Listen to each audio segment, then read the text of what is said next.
you so much. I want to start to thank you so much for inviting us, me and the Swedish group here today.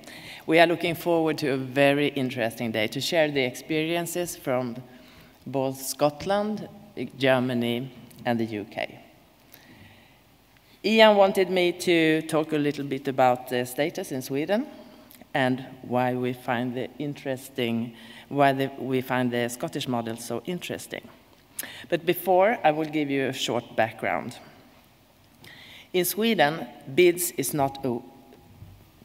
Okay, let's start with this one. So, this is the picture from the first study trip when Scotland came to us in Floda, close to Gothenburg, in 2012. And since then, we have had a very tight and interesting networking and cooperation. So I will start to give you a short background. In Sweden, BID is not a well-known concept yet. We have a journey to do, and the last decades, a majority of the Swedish town centers are developing by different forms of private-public partnerships. And they are supported by the Swedish Federation for Town Center Management. But during the time, many of them have today problems with free riders, and that's a good driving force to introduce the legislation kind of BID in Sweden. There are also some groups working in suburban areas to work because they have problems from segregation and criminality, and they're working hard to make clean, safe, and attracting areas. And in these groups, working with the suburbans, they have adopted the New York City BID model. So an association of property owners is paying for a BID manager to develop the areas to more safe places. And the rural areas started in 2011 with a 3-year financed project.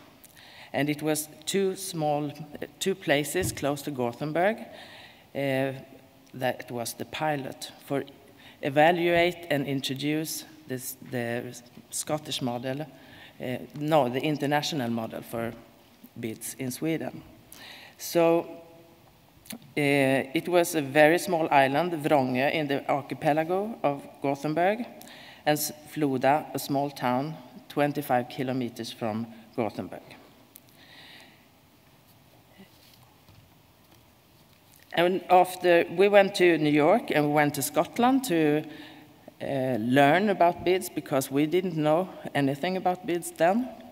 And this was my first meeting with BIDs. So we went to New York and we went to Scotland and we went further with the Scottish model because it's more suitable for us in Sweden. So since then we have had a very good networking with the Scottish BIDs. And I was the project leader of the rural BIDs in Gothenburg.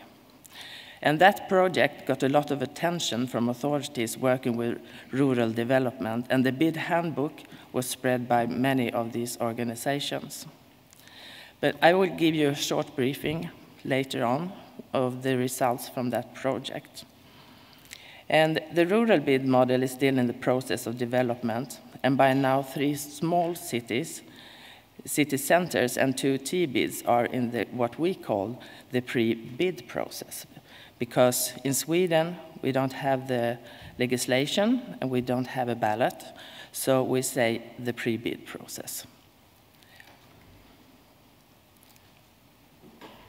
So this is the status in Sweden. We have about 35 town centers working in different kind of partnerships, and we have about 7 rural pre-BIDs processes, and we also have about 7 suburban groups working in the big cities, Stockholm, Gothenburg, and Malmö, and about 5 pre-T-BIDs. And we needed to put these people together because we didn't know about each other, but it was a couple of persons with a good network. We was discussing that we have to put these people together. So we started a very informal national network in 2014 because we have all in common that we want to create vibrant places and we need a model for it. This is the members of the national network. It's the Swedish Trade and Tourism Federation on the national level, and the property owners, and also the County Administrative Board of Värmland and Dalarna, and 2 of them are here today, and the Swedish Association for Town Center Management, and we're also a couple of consultants in that network. There is many reasons for that we need bids in Sweden. One is the problem with the free riders in the city centers, but the other is that we have the whole society and the authorities and the organizations in Sweden are organized in silos, and that causes a lot of problem. And I found this on the internet from stickyminds.com, and I think it was a good description that due to where and how we work, most of us is function in silos, and silos can be both good and bad. They are good if we understand that they exist and allow them to provide some context, but bad if we limit ourselves because of groupthings and miss ideas from other silos.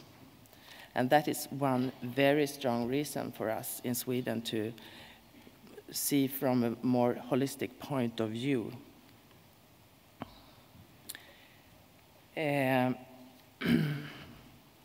So, why are we benchmarking with Scotland? When we were working in the Floda project and Vronge project, we invited the Scottish bid organization to share their knowledge and experiences with the Swedish board for the project and also for the project team in 2012. And we went to the Big Apple to study the New York City model.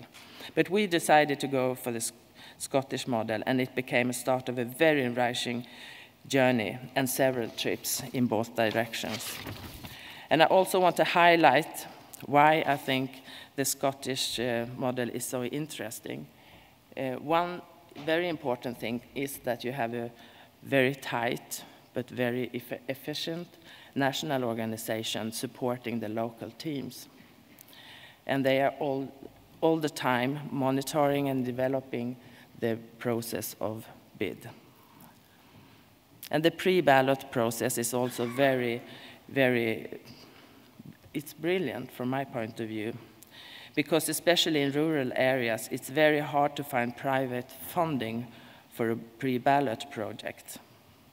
And for Sweden, without the national bid and without the funding system that you have, it's an excellent way to use the funding from the EU, from Europe, to start the pre-ballot projects with a specific aim to make the stakeholders come together and bring the process to the next level by private funding.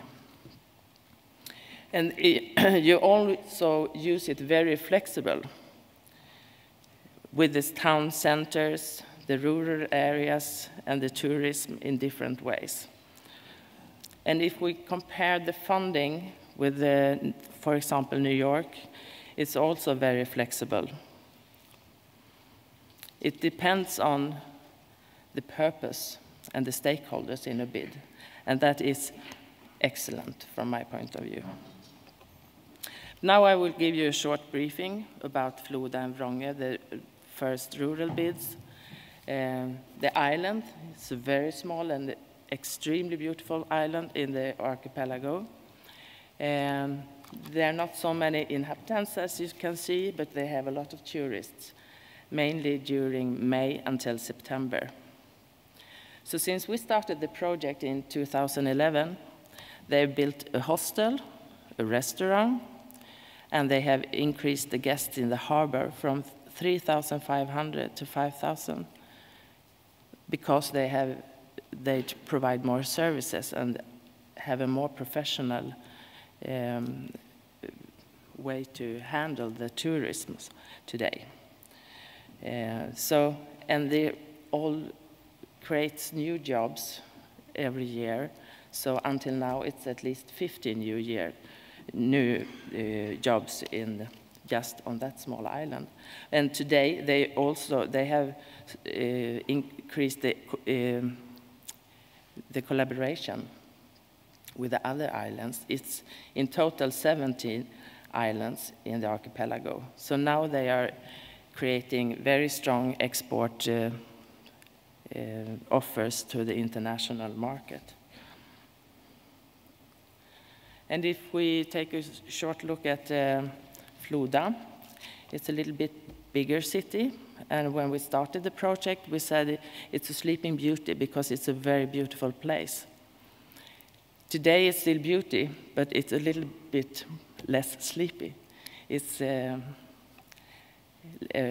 more vibrant today, and it's continuously creating new jobs and more than 100 new enterprises since 2011. And what's interesting about Floda is that for a dialogue with the inhabitants, we use the tool culture planning. And today, culture planning is the concept for the planning process. So why are we here today? It's because now we have an idea about how to run the rural bids, and parallel to further so are we developing some T-bids as well. And two of the groups who wants to do that is visiting here today. And it's the city of Torsby, a very beautiful winter ski resort. And they have a ski tunnel, and they want to make a destination based on that. And there's also two members from the Committee of Sustainable Tourism in Svinesund, that's on the west coast, and close to the border to Norway, Strömstad, if you know. So we are here today to learn more about bids in general, but especially T-bids. So, finally, the bid journey in Sweden has started, but we are far behind Scotland, and we need all the help we can get from you to continue our lobbying for the Swedish model. Thank you so much.